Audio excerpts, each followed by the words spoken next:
السلام عليكم يا شباب. النهارده هجاوب على سؤال مهم جدا: ليه مايكروسوفت نزلت المينيمال اي بي اي في الاي اس بي دوت نت كور؟ اول سبب السرعه.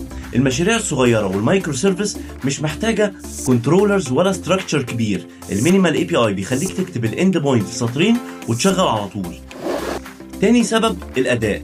المينيمال اي بي اي اخف وبتعمل ستارت اب اسرع ومناسبه للسيرفرلس زي ازور فانكشنز. تالت سبب هو انخفاض الاوفر هيدنج. مفيش كنترولرز، مفيش اتريبيوتس كتير، مفيش راوتنج تقيل، والراوتنج بيتم مباشره جوه البروجرام دوت سي اس. رابع سبب المنافسه مع نود جي اس وفاست اي بي اي.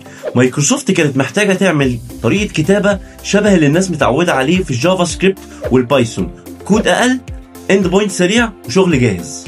خامسا تسهيل التعلم للمبتدئين. بدل ما تبدا مشروع ب10 ملفات، لا انت ممكن تبدا بملف واحد، وفهم موضوع الراوتنج اسهل بكتير في المينيمال اي بي اي. واخيرا الاثنين هيعيشوا مع بعض. المينيمال اي بي اي والكنترولر مش بديلين لبعض.